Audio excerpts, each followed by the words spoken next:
Maodo Malick Mbaye dañ ko daal di placer sous mandat de dépôt.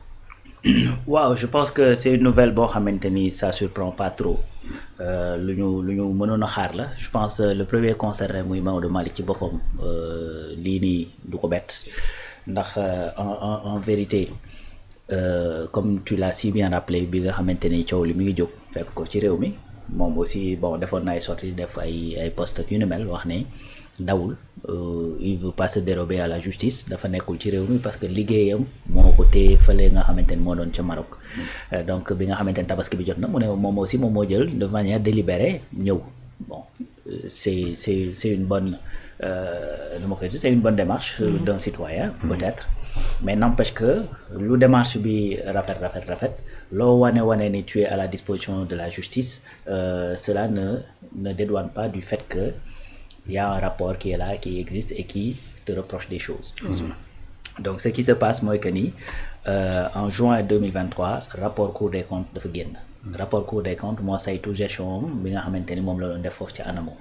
Rapport boobu nag daal di génnee ay irrégularités yoo xamante ni da ko constaté foofu. Donc ci irrégularité yooyu bi ñu xoolee à peu près daal di nan laa koy tuddeeti agréger certainement les sommes yi nga xamante ni moom la loolu war a concerner ci la ñu trouvé woon les 500 millions dont tu parles mais actuellement dafa am sax benn réévaluation à la hausse parce qu'on parle de 600 millions maintenant donc ci la ko cour bi di topp noonu effectivement bi nga xamante ni njëkk naa dem wuy ji donc cour bi jox na ko la possibilité mu dem dajale effectivement sa documentation preuve am ak yu ni mel mais en même temps bu fekkee mën na cautionner mu cautionner malheureusement 500 millions du ay caaxaan. Voilà donc c'est beaucoup d'argent donc d'autant plus que su fekkee ni nekkatoo ci régime bi situation yi xaw compliqué bu fekkoon ni tey dafa nekkoon ci beneen période par exemple 2020 2021 2023 ñàkk goo pouvoir et tout ça peut-être que tes amis wala ñi nga xamante ne ñoo nga bokkal camp mën naa am sax peut-être ñu jéem a xool nuñ ko dajalee ak yu ni mel. parce que gis nañ est-ce que dinañ ko wóolu sax. est-ce que dinañ ko wóolu non bien sûr parce que rapport bi c'est depuis 2023 te mosuñu ko ci wóolu. donc mi ngi noonu donc maintenant ce que je veux dire mooy su boobaa c'est-à-dire bu gars yi dajalee 500 millions mën naa bañ a heurter. mais tey imagine Farba malgré li ñu koy tuddal yëpp ba fi ay nitam ne dañoo dajale 1 milliard dañ ne mais ñoo ñan la. xam nga parce que loolu du ay caaxaan. maintenant fii nii actuellement vu la situation nga xamante ni kenn ku ci nekk xamagoo fan nga war a féete donc certainement dajale fii montant bu ne toll mën naa nekk lu compliqué et bien c'est ce qui s'est passé donc caution bi en tout cas dajale wuñ ko te ku ne xam na ni buñ la woowee ci dossier yu mel nii c'est-à-dire généralement. ñetti possibilité mooy taxaw sa kanam lu ci ëpp soit da ngay dem mandat de dépôt instruction soit effectivement da ngay déposer caution bu ñu ko accepté ñu bàyyi la liberté provisoire soit effectivement da ngay def une contestation sérieuse donc actuellement contestation sérieuse bi ça n'a pas pu être fait caution bi également ça n'a pas pu être fait donc li ci des mooy que ni mandat de dépôt bi parce que mun ñu la bàyyi ngay doxi sa soxla noonu su fekkee ni effectivement ñu ngi tudd sa tur ci lu ne toll. Maintenant l'autre chose mooy que ni le rapport en question rapport juin bi c'est-à-dire dafa bari ay points yoo xamante ni da ko soulever bokk nañ ci points yi mu soulever mooy ANAMO dafa waroon am secrétaire général. Maintenant secrétaire général bi c'est-à-dire c'est du ressort exclusif du directeur moo koy fal c'est-à-dire décret moo koy fal c'est-à-dire c'est le président qui émet un décret mais pour telle société nationale du fal nañ fa tel secrétaire général. Maintenant ce qui s'est passé c'est que dañoo gis ne décret bi c'est-à-dire c'est venu en décembre le décret bi génn. Maintenant ce secrétaire général là ñu gis ne fay nañ ko 11 mois c'est-à-dire dañ ko fay depuis janvier ba décembre alors que depuis janvier ba décembre même su fekkee da doon liggéey warut a liggéey parce que déjà waru ko fay donc su fekkee ni effectivement liggéey na te moom nga fay xaalis bi c'est-à-dire da nga tu es hors la loi parce que du yow yaa war a fal le secrétaire général su fekkee liggéeyul c'est encore pire donc là mooy première irrégularité bi nga xamante ni moom lañu lool. maanaam yow li nga bëgg a wax. peut-être am na ñu ko comprendre maanaam secrétaire général bi ngay wax. maanaam décembre lañ ko fal. par décret. waaw mais dañoo constaté ne xëy na mu ngi doon fayeeku depuis. waaw depuis avant décembre. voilà c'est-à-dire décret bi ko fal. waaw mi ngi génn en décembre. waaw le 10 décembre su ma juumul. donc décret bi mu génnee le 10 décembre après ci la war a jël fonction. waaw sauf que l'explication que le DG de l'ANAMO a donné mooy que dañu soxla woon poste boobu mënul woon a xaar. d'accord léegi comme poste bi mënta xaar léegi dañoo wut koo xamante ni ma nga doon liggéey de façon intérimaire ci liggéey boobu ba le temps que décret bi di génn. est-ce que yoon may na ko loolu. très bien léegi loolu yoon may ko. c'est-à-dire moom amul droit fal un secrétaire général parce que secrétaire général décret lañ koy fale donc même su fekkee ni dëgg la ni waa ji mi ngi doon liggéey xaalis bi mu fay waa ji la ko fay. bu doon dëgg la c'est-à-dire yoon da koy daan parce que amul droit fal secrétaire général. n'est-ce pas maintenant bu fekkee ni loolu du dëgg maanaam secrétaire général bi nekk fa woon mi ngi jël fonction après le décret ça c'est encore pire. fan la xaalis bi dugg ko. très bien donc voilà effectivement li nga xamante ni benn point la boo xamante ni daf ko war a leeral. donc dañ ko ci laaj parce que rapport bi da koo génne. donc concernant secrétaire général boobu. beneen point mooy ay virement d'indemnité ñu ne dafa am ay indemnité yoo xamante ni dañ ko joxe alors que indemnité yooyu parfois dañuy gis ne ñi ko jot toujours c'est le rapport qui le dit ñi ko jot. amuñu woon la base légale. du ay ayant droit maanaam. très bien duñu ay ayant droit waruñu woon mën a jot ci loolu. n'est-ce pas donc ay prime yoo xamante ni dañ ko évaluer à 80% du salaire te prime yooyu également amul benn base boo xamante ni institutionnelle ou. prime yooyu duuf na dara woon. waaw kay 80% du salaire donc imagine donc octroi de prime de motivation estimée à 80% du salaire à tout le personnel malgré effectivement l'inéligibilité juridique de l'institution à de telles modalités de versement.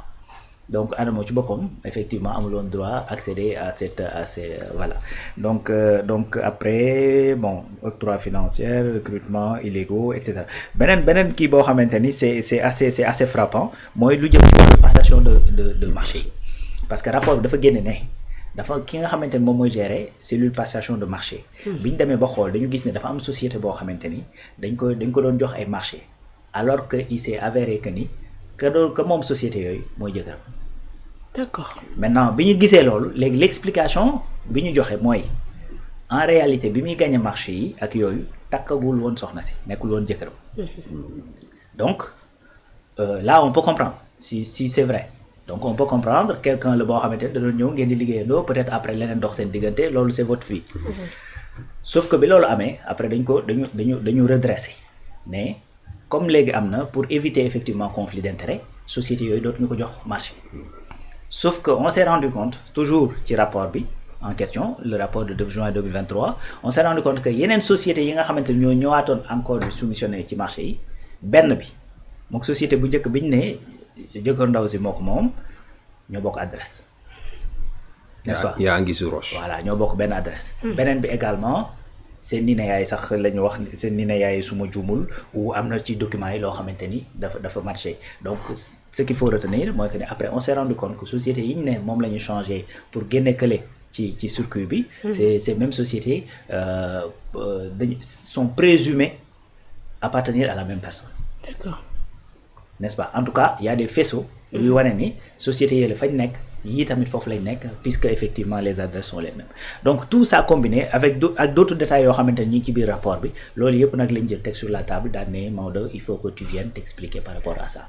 donc ci marché passation de marché yi wax naa la ne la loolu la joxe woon comme explication maanaam loolu ba muy am c'est vrai que y avait pas encore de mariage entre ñaar ñooñu que après jooyanti nañ ko mais malheureusement après vérification on s'est selon le rapport on s'est rendu compte que ni société bu njëkk bañ ne génne nañ ko ak société yu mujj yi ñëw di soumissionné ñoo bokk les mêmes adresses yi nga xamante ni fa lañ logé. loolu dafay susciter yeneen interrogation est-ce que appel d'offre amoon na. waaw pour ñu jox leen marché yi. xam nga des fois mën na nekk DRP.